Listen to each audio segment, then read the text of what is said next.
नमस्कार दोस्तों, आप सभी का स्वागत है हमारे YouTube चैनल मान्या लाल किताब रेमेडीज में। आज मैं आपके साथ बात करने जा रहा हूं कन्या राशि के बारे में और आज का मुख्य टॉपिक होगा 1 से लेकर 31 मई 2025 ग्रहों का जो बड़ा परिवर्तन मई के महीने में होगा, उसका कैसा प्रभाव कन्या राशि के जातकों के ऊपर रहेगा। ये वीडियो बहुत ज्यादा इंपॉर्टेंट होने वाली है क्योंकि अन्य महीनों की तुलना में मई 2025 जो है वो बहुत बड़ा परिवर्तन लेकर आएगा। दोस्तों, एक गोचर जो 28 वर्षों के लिए हुआ, जो कि शनि जो है वो 29 मार्च 2025 को आपके छठे भाव को छोड़कर आपके सप्तम भाव में प्रवेश कर गए।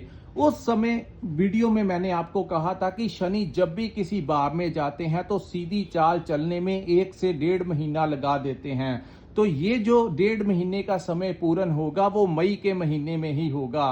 उसके पश्चात मई के महीने में दो बड़े दिग्बली ग्रह, जिनको ब्रह्मांड में कलयुग का राजा कहा जाता है, राहु और केतु, जिनकी रफ्तार बहुत तेज होती है। और यकीन मान के चलिए, कन्या राशि के वो जातक जिनको आज से 2-3 साल पहले बहुत ज्यादा कठिनाइयों का सामना करना पड़ा, जिनके दोस्तों मित्रों ने, उनके रिश्तेदारों ने उनसे मुंह फेर लिया और उनको ऐसा महसूस करवाया कि इनका समय जो है वो कभी नहीं बदलेगा। कुछ लोगों के ऊपर कर्ज चढ़ गया, चलता हुआ व्यापार जो है वो खराब हो गया, बहुत सारी समस्याएं, यहां तक कि आपकी जो गृहस्थी थी उसमें भी राहु का गोचर पिछले 1.5 वर्ष में था। तो कुछ लोगों को अपने पार्टनर से भी बहुत ज्यादा दिक्कत आई, डिवोर्स तक की नौबत भी कुछ लोगों को आई। लेकिन अब वही आपके दोस्त मित्र जिन्होंने एक समय से आपसे मुंह फेर लिया था, या आपको बातें सुनाते थे, या आपको नीच दिखाते थे, उन लोगों को ये जो आने वाला समय है ये पता लगाएगा। आपको बदला लेने की जरूरत नहीं है। वो कहते हैं जब समय परिवर्तन लेता है तो सारा कुछ ही बदल के रख देता है। और ये दोनों ही ग्रह, राहु और केतु, जिन भावों में मई के महीने में जाएंगे, ये सारी पिछली वो चीजें जो आपके साथ घटित हुई हैं, उन सभी को तो वो आपका, ये मान के चलिए कि वो आपका बेड़ा जो है वो पार लगाने आए हैं। वो तमाम प्रकार के वो कर्ज जो आपके ऊपर चढ़े हुए हैं, उनसे आपको निजात मिल जाएगा। अगर किसी को हेल्थ का इशू आ रहा है तो वो हेल्थ का इशू भी प्रॉपर तरीके से आपको फिजिकली फिट करने के लिए ये गोचर हुआ है। और जिन लोगों को राइवल्स ने बहुत परेशान किया, शत्रुओं ने मानसिक तौर के ऊपर बहुत ज्यादा परेशान किया, चाहे वो कर्ज से रिलेटेड हो, चाहे आपके व्यापारिक स्थल के ऊपर या नौकरी जहां पर करते हैं वहां पर जो आपके राइवल्स, आपके जो कॉम्पिटिटर्स थे, उन्होंने आपको बहुत तंग परेशान किया, उन लोगों को राहु की ये शक्ति जो होगी ये उनको आपसे कहीं दूर रख देगी। हो सकता है कि वो लोग उस एरिया को छोड़कर ही कहीं दूर चले जाएं, क्योंकि जब राहु छठे भाव में आते हैं तो कहते हैं कि ऐसा इंसान अगर आपके ऊपर कोई प्रहार भी करने लगे तो अचानक से उसके हाथ जो है उसके मुंह पर ही लग जाते हैं। यानी कि वो आपको मारना चाहता है लेकिन वही हथियार जो है वो उसी को ही लग जाता है, वो खुद ही जख्मी हो जाता है। ऐसा पावर अगर कोई ग्रह रखता है तो छठे का राहु रखता है। तो आप लोगों को अब कुछ कहने की जरूरत नहीं है। इस समय ये जो परिवर्तन होगा, आप लोग अपनी मेहनत के ऊपर लग जाना, रास्ते खुद ब खुद ईश्वर इस समय आप लोगों को बनाते हुए नजर आएंगे। सो दोस्तों, आज इस वीडियो के माध्यम से मैं आप लोगों को समझाऊंगा कि ये जो समय है इसको आपने कैसे मैनेज करना है। ये जो सामने आपके कुंडली बनाई है, ये आपकी चंद्र राशि के अनुसार कन्या राशि की कुंडली है। जिनकी जन्म राशि कन्या है उनके लिए वीडियो इंपॉर्टेंट होने वाला है। जिनकी नाम से राशि कन्या है उनके लिए ये वीडियो इंपॉर्टेंट होने वाला है। यहां पर सबसे ज्यादा मायने रखता है कि आपके ऊपर कौन से ग्रह की महादशा और अंतरदशा चल रही है। वो ग्रह जिन भावों में बैठे होते हैं उनका प्रभाव सबसे ज्यादा देखने को मिलता है। फिलहाल जिस समय हम आप ये वीडियो आपके लिए पोस्ट करेंगे, तब से लेकर मई के मध्य महीने तक एक कंफ्यूजन जो है वो रहने ही वाला है, क्योंकि केतु जो है वो 18 मई को अपने भाव को बदलेंगे। दोस्तों, पिछले 1.5 वर्ष से केतु जो है वो आपके लगन भाव में बैठे हुए हैं। केतु जब लगन भाव में बैठते हैं तो ये छायावादी ग्रह है। फर्स्ट हाउस जो होता है हमारी सोच का भाव होता है। तो यहाँ पर शनि की दृष्टि, राहु की दृष्टि पड़ने के कारण आप लोगों ने देखा होगा कि एक छाया, एक भ्रम जो था आपके ऊपर छाया रहेगा। यहां तक कि मई के महीने के 10 या 15 दिन तक भी ऐसी स्थितियां ही रहेंगी कि आपको एक कॉन्फिडेंस जो है वो नहीं आ पाएगा। आपको ऐसा लगेगा कि पता नहीं ये क्या हो रहा है, भविष्य में कैसा होगा। ऐसी स्थितियां जो है आपके दिमाग के ऊपर हैवी हुई रहेंगी, लेकिन ये छाया जो है वो ज्यादा दिन तक यहां पर नहीं रहेगी। इसी मई के महीने में वही छाया जिसने आपको अंधकार में रखा हुआ था वो यहां से हट जाएगी और आप अपने उच्च भाव 12वें भाव में चली जाएगी, जहां पर केतु जो है वो उच्च के हो जाएंगे और दूसरा राहु भी जो है वो उच्च के हो जाएंगे। दोस्तों 7 मई 2025 को बुध जो है अपनी नीच राशि, आपकी राशि के स्वामी अपनी नीच राशि मीन को छोड़कर आपके मेष राशि में प्रवेश कर जाएंगे और आपकी राशि के स्वामी अष्टम भाव में चले जाएंगे। वहीं सूर्य देव जो हैं वो 14 मई को आपके भाग्य के भाव में चले जाएंगे। 14 मई वाले दिन देव गुरु बृहस्पति अपने भाग्य भाव को छोड़ के 10th हाउस में गोचर कर जाएंगे, यानी आपके कर्म भाव में गुरु बृहस्पति का आना भी आप लोगों के लिए शुभ फलदायी सिद्ध होगा। उसके बाद शुक्र जो है ये 31 मई तक सप्तम भाव में बैठे रहेंगे और बनेगी शुक्र और शनि की युति जो कि आपके सप्तम भाव में बनेगी। तो ये महीना जो मिडल ऑफ द मंथ के पश्चात असल में आपकी जिंदगी में एक बहुत बड़ा परिवर्तन जो है वो होकर रहेगा। आइए जानते हैं दोस्तों पूरे महीने की इस ग्रहों का गोचर जो है पूरा मई का महीना आप लोगों के लिए कैसा रहेगा। इस महीने आप लोगों के लिए अगर जो लोग अपने व्यापार के लिए कोई कर्ज वगैरह लेना चाहते हैं, अपने व्यापार को बढ़ाने के लिए कोई जिन्होंने लोन वगैरह अप्लाई किया हुआ है उनको लोन की अप्रूवल जो है वो मिलती हुई दिखाई दे रही है। दूसरा, जिन लोगों को शरीर में, बॉडी में कहीं ना कहीं कुछ पेन हो रहा है या हेल्थ में कोई समस्याएं आ रही हैं, उन लोगों का भी मई के महीना जैसे ही आएगा इसी महीने में आप लोगों को कोई अच्छा डॉक्टर भी मिल जाएगा जिसकी मेडिसिन के साथ या कैसे भी करके आप लोगों को रोग से भी वो राहत दिला देंगे। यानी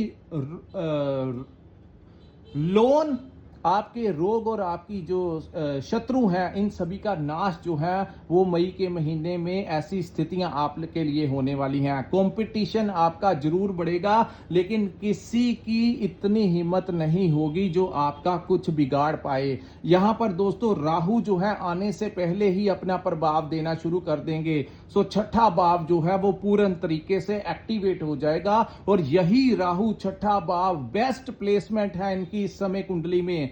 तो यहां पर दोस्तों जो आपके जहां पर आप काम करते हैं वहां पर आपके बॉस या आपके जो कोलीग्स हैं जो आपको देखना पसंद नहीं करते, आपके काम काज में कुछ ना कुछ इंटरप्ट आपको करते हैं, ऐसे में हो सकता है कि आपके बॉस की ही ट्रांसफर वो करवा दें, कोई नया चेहरा वहां पर आ जाए जो कि आपका फेवर करे और आपको समझे। सो आपके ऑफिस का जो वातावरण होगा वो काफी हद तक आपके पक्ष में इस महीने जाता हुआ दिखाई देगा।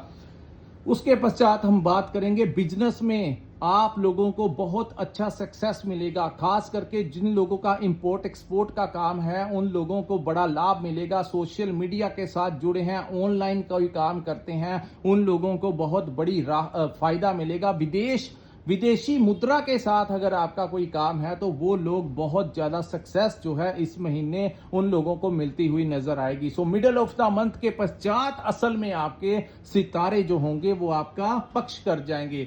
लेकिन इस महीने क्या क्या नहीं करना है वो भी मैं आपको बताऊंगा।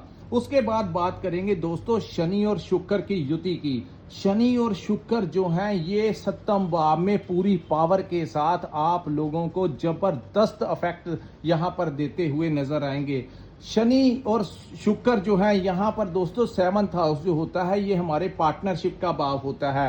हो सकता है कि पार्टनरशिप में आपको कोई बड़ा प्रोजेक्ट मिल जाए, कोई पार्टनरशिप में काम करते हैं तो आपको कोई बड़ा लाभ इस समय मिल सकता है। उसके बाद विदेश से व्यापार आपके लिए बड़ा उत्तम रहेगा। जो लोग प्रॉपर्टी कंसल्टेंट का काम करते हैं, जो लोग प्रॉपर्टी खरीदते बेचते हैं, उन लोगों को भी जबरदस्त लाभ यहां पर मिलेगा। टूर एंड ट्रैवल का जो लोग काम करते हैं उन लोगों को बहुत अच्छा फायदा होगा। नौकरी में प्रमोशन होने के ज्यादा चांसेस बनेंगे। जो लोग आईटी सेक्टर में काम करते हैं उन लोगों को कोई विदेश का प्रोजेक्ट मिल सकता है। दोस्तों यहां पर मैं सबसे बड़ा पॉइंट आपको बताता हूं कि विदेशी भाव से आप लोगों को बड़ा जबरदस्त प्रोग्रेस यहां पर मिलता हुआ दिखाई देगा। उसके बाद जो आपका काम काज आपने देखा होगा पिछले 1-1.5 महीने से वो काम में वो तेजी जो नहीं आ रही, वो काम में जो तेजी है वो आपकी मई के महीने से आनी शुरू होगी। अगर आप कोई व्यापार करते हैं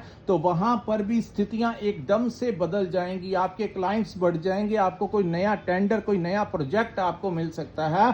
सो कुल मिलाकर देखा जाए तो व्यापारियों के लिए ये महीना बहुत उत्तम रहेगा और जो लोग नौकरी करते हैं उन लोगों का भी यहां पर अच्छा खासा प्रमोशन होता हुआ दिखाई दे रहा है। उसके बाद दोस्तों 7 को बुध जो है आपके अष्टम भाव में चले जाएंगे। तो जो लोग रिसर्च के क्षेत्र में काम करते हैं, डॉक्टर्स हैं, इंजीनियर्स हैं, साइंटिस्ट हैं, आए दिन कोई नया एक्सपेरिमेंट करते हैं, सोशल मीडिया के साथ जुड़े हुए हैं, क्रिएटिविटी का काम करते हैं, उन लोगों को बुध अष्टम भाव में जाकर कोई सडनली कोई बहुत अच्छी बुद्धि, कोई बड़ा अच्छा ज्ञान जो है वो दे सकते हैं। सूर्य बुध की युति आपके अष्टम भाव में बनेगी। तो यहां पर दोस्तों अचानक से आपको अगर आपका प्रॉपर्टी का कोई पैतृक संपत्ति का कोई डिस्प्यूट चल रहा था तो वो भी दूर होता हुआ दिखाई दे रहा। हो सकता है कि आपको इस समय आपकी पैतृक संपत्ति में जो हिस्सा है वो इस समय मिल सकता है। उसके बाद सूर्य जो है 14 तारीख को आपके अष्टम भाव को छोड़ के आपके 9th हाउस में चले जाएंगे। दोस्तों अष्टम भाव में सूर्य का बैठना कहीं ना कहीं आप लोगों को प्रथम 15 दिन जो मैं आपको समझाना चाहता हूं ये है, क्योंकि सूर्य चाहे अपनी मेष राशि उच्च की राशि में बैठे हुए हैं जहां पर वो आपको पैतृक संपत्ति में लाभ दिला सकते हैं, रिसर्च के क्षेत्र में लाभ दिला सकते हैं, लेकिन कहीं ना कहीं अपनी हेल्थ को लेकर थोड़ा सा आपको ध्यान रखना होगा, क्योंकि यहां पर भी कुछ ग्रह बैठे हुए हैं और सूर्य का अष्टम भाव में जाना। दूसरा, अपनी पिता की सेहत का आपको ध्यान रखना होगा और कोई ऐसा कार्य आपको नहीं करना है जिससे कि आपके ऊपर कोई एलिगेशन लग जाए। खास करके चाहे आप कहीं पर कोई प्राइवेट नौकरी करते हैं वहां पर, या कोई अगर आप सरकारी नौकरी करते हैं तो वहां पर भी हो सकता है कि आपको कोई पहले 15 दिन जब तक सूर्य अष्टम भाव में रहेंगे तो आपको ट्रैप में लेकर आने की कोशिश की जा सकती है, आपको किसी रिश्वत के केस में फंसाने की कोशिश की जा सकती है। तो इन चीजों से आपने बचाव करके चलना है। दोस्तों रेपुटेशन का जो कारक है वो अष्टम भाव में जाने से, खास करके जब तक सूर्य अष्टम भाव को नहीं छोड़ जाते, किसी भी प्रकार से कोई ऐसा कार्य रिस्क वाला जो है वो आपने नहीं करना है जिसमें एक ऐसा रिस्क हो जो आपकी रेपुटेशन के ऊपर कुछ ना कुछ विवाद खड़ा कर जाए। पैसा जो होता है वो जिंदगी में आता जाता रहता है, कभी कम आ जाता है, कभी ज्यादा आ जाता है, लेकिन रेपुटेशन बढ़ाने में हमें वर्षों वर्ष लग जाते हैं। और अगर एक इंसान कोई ऐसी गलती कर ले जिसके कारण लोग आपके 100 अच्छे गुणों को माफ करके आपकी उसी गलती के पीछे लग जाते हैं, तो ऐसे में आपको यहां पर यही एडवाइस है कि बड़े सतर्क रहना है। जब तक सूर्य ये अष्टम भाव से निकल नहीं जाते तब तक आप लोगों को बड़े चौकन्ने रहकर, अवेयर रहकर जो है वो करना होगा। और अपने बॉस के बारे में किसी से टेलीफोन के ऊपर, मोबाइल के ऊपर कोई बात नहीं करना, किसी दोस्त मित्र के बारे में कोई बात नहीं करना। सामने वाला आपके बातों को रिकॉर्ड करके उनके सामने जो है वो डिस्क्लोज कर सकता है, जिससे आपको बाद में हरासमेंट जो है वो महसूस करवाई जा सकती है। किसी के लड़ाई झगड़े में आपने इन्वॉल्व नहीं होना, क्योंकि सूर्य जो है वो अष्टम भाव में बैठे होंगे। हालांकि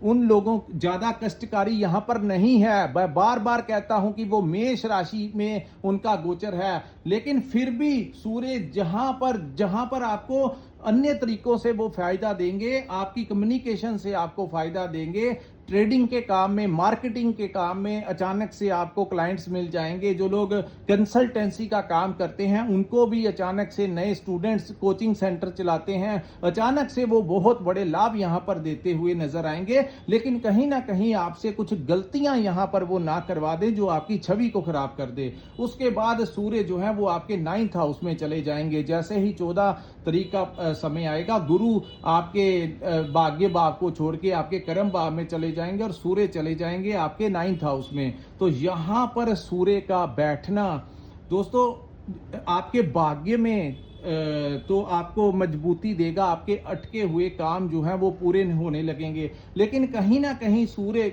9th हाउस में जाना, 9th हाउस जो होता है हमारे पिता का भाव होता है, तो उनके साथ कोई विवाद जो है आपका वो खड़ा करवा सकते हैं। तो ये सूर्य के बारे में मैं ज्यादा डिटेल में इसीलिए कह रहा हूं क्योंकि हर महीने सूर्य अपना भाव परिवर्तन करते हैं और सब इनको ग्रहों का राजा कहा जाता है। ये अग्नि तत्व के ग्रह हैं, जिस भाव में जाते हैं उस भाव का परिणाम देकर ही रहते हैं। तो ऐसे में पिता के साथ, अपने बड़े गुरुजनों के साथ आपका विवाद करवा सकते हैं। तो इन चीजों से आपने अपने आप को बचाव करके रखना है। अगर आपके पिता आपको कुछ कह भी दें तो आपने एक्शन का रिएक्शन नहीं कर देना। अगर आपके टीचर्स, आपके लेक्चरर्स या जहां पर आप कोई काम सीखते हैं वो आपको कुछ कह भी दें, चाहे आपके वो धर्म गुरु ही क्यों ना हो, आपने क्रोध में आकर उनसे कुछ भी ऐसा नहीं कहना जो उनके मन को जो है वो ठेस पहुंचा सके।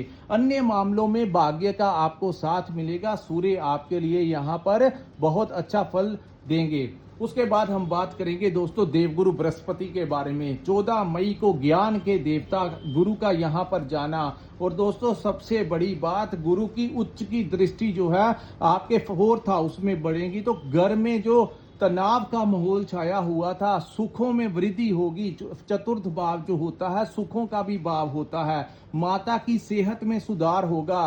वहीं कहीं ना कहीं जो आप लोगों को, जो लोग नया घर लेना चाहते हैं, नया वाहन लेना चाहते हैं, तो मई के महीने में बहुत ज्यादा चांसेस बनेंगे आपके नए घर में प्रवेश करने के, या आपके लिए ये समय जो है कोई नया वाहन जो है आप लोगों को मिलता हुआ दिखाई दे रहा है। लेकिन गुरु जो है वो आपके 10th भाव में बैठना कहीं ना कहीं कार्यस्थल के ऊपर, दोस्तों 10th भाव जो होता है वो शनि का भाव होता है।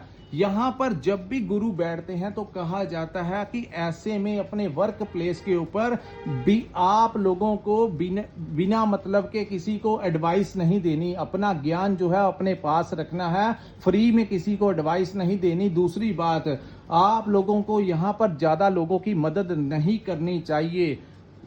देखिए यहां पर जो गुरु रिजल्ट देता है मैं वैसा ही आपको बताऊंगा, वो चाहे बातें, क्योंकि जो सच होता है वो कड़वा होता है। यहां पर जब भी गुरु आते हैं तो कहते हैं कि किसी के फटे में टांग नहीं अड़ानी चाहिए, किसी के ज्यादा आप लोगों को हेल्प के लिए ज्यादा आगे नहीं बढ़ना चाहिए। जैसे ही आप दूसरों की मदद में जाएंगे तो वहीं पर गुरु जो है आपका, शनि जो है वो आपका नुकसान कर देंगे। तो यहां पर कुछ समय के लिए आप लोगों को सेल्फिश बनकर ही रहना पड़ेगा, यानी कि आप अपने काम तक अपने आप को इंपॉर्टेंस देनी होगी। अपने परिवार के बारे में, अपने बारे में, अपने फ्यूचर के बारे में सोचना होगा। थोड़े समय के लिए इधर उधर ना देखिए, सिर्फ अपने लक्ष्य की तरफ अपनी आंखें जो है टिका के रखिए। आपका जो लक्ष्य है वहीं तक आपको पहुंचना है, इधर उधर नहीं देखना है कौन क्या कर रहा है, किसके साथ क्या हो रहा है। ज्यादा इंटरफियर करेंगे तो यहां पर शनि आप लोगों के लिए वो अच्छा रिजल्ट नहीं देंगे। सो आप लोगों को यहां पर मैं एडवाइस देता हूं और सख्ती से एडवाइस देता हूं कि इन चीजों से जितना दूरी बनाकर रखेंगे उतना ही अच्छा होगा। और 10th भाव में जब गुरु जाते हैं तो कहते हैं कि जो लोग मंदिर जाते हैं, रोजाना मंदिर जाते हैं, वो जा सकते हैं, लेकिन जब तक सूर्य की रोशनी रहती है तब तक आप कर सकते हैं।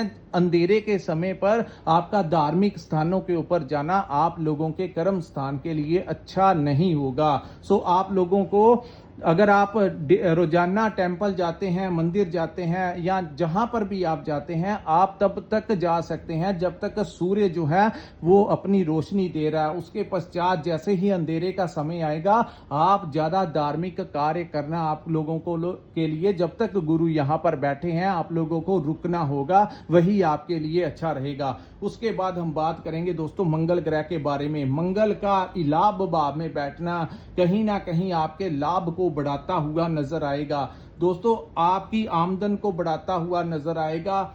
लेकिन मंगल जो है वो आप नीच राशि में प्रवेश करे हुए हैं, कर्क राशि में प्रवेश करे हुए हैं, तो ऐसे में हो सकता है कि लाभ लेने के चक्कर में वहां पर अगर आपने ज्यादा क्रोध दिखा दिया तो वो लाभ भी है वो भी हाथ से निकल जाएगा। सो थोड़ा सा आप लोगों को अवेयर रहकर चलना होगा। अगर लाभ लेना है तो शांति जो है वो आप लोगों को बनाकर चलनी पड़ेगी। जहां पर आपके प्रॉफिट का काम आया और हो सकता है कि लाभ छोड़ दें और गुस्सा वहां पर आपका ज्यादा हैवी हो जाए, ऐसी संभावनाएं मंगल यहां पर पैदा करते हैं। तो ऐसे में मैं इस वीडियो के माध्यम से आप लोगों को बता रहा हूं कि क्रोध मत करना और यहां पर अपने फायदा जो है वो आप लोग उठा पाएंगे। उसके बाद हम बात करेंगे दोस्तों केतु के बारे में। केतु का 12th हाउस में जाना, 18 मई से पहले ही केतु जो है वो आपको परिणाम देना शुरू कर देंगे। हो सकता है कि 5 या 10 मई के बीच बीच में ही यहां पर राहु केतु जो है ट्रांजिट से 10-15 दिन पहले से ही अपना प्रभाव देना शुरू कर देते हैं। तो केतु जिस भाव में जा रहे हैं, यहां से आपको यात्राओं से आपको वो लाभ दिलाएंगे। खर्च जरूर होगा लेकिन ज्यादा खर्च नहीं करवा पाएंगे। राहु जो है आपके खर्चों को नियंत्रण करेंगे, क्योंकि छठे का राहु आपके 12th हाउस को देखेगा, तो खर्च जो है वो आप उसी कामों के लिए करेंगे जो काम आपके लिए जरूरी है। दूसरा, ट्रैवलिंग का जो ट्रांसपोर्टेशन का काम है उस काम में आपको लाभ होगा। जो डिलीवरी का काम करते हैं वहां से आपको अच्छा प्रॉफिट आएगा। जो लोग कोई ऐसा काम करते हैं जिनका यात्राओं से रिलेटेड कोई काम है वो पूरा होगा। और अगर आप विदेश जाना चाहते हैं तो इस पूरे महीने में अगर आप वीजा अप्लाई करते हैं तो शुक्र और शनि की इस युति से आप लोगों की विदेश की यात्रा जो है वो संभव हो जाएगी। चाहे आप स्टूडेंट लाइफ में हैं तो वहां पर भी आपको अच्छा परफॉर्मेंस होगा। यहां पर जो लोग स्टूडेंट वीजा के लिए जाना चाहते हैं, स्टूडेंट्स के लिए भी ये टाइम बहुत अच्छा होगा। कंपटीशन जरूर होगा लेकिन सक्सेस जो है वो आपको अंत में मिलकर ही रहेगी। स्टूडेंट्स के लिए कोई नया रास्ता जो है वो हायर स्टडी के लिए निकलेगा, और यकीन मान के चलिए जो भी वो रास्ता निकलेगा उसी रास्ते के लक्ष्य की तरफ आप आगे बढ़ें, वो रास्ता आपको सक्सेस की नई ऊंचाइयों की तरफ ले जाएगा। यानी ये जो समय होगा आपको उसी रास्तों पर ले जाएगा जो आगे जाकर आपके लिए फायदेमंद हो। चाहे आप कोई डिप्लोमा करना चाहते हैं, डिग्री करना चाहते हैं, आप कोई भी कोर्स करना चाहते हैं, आपको ये समय जो है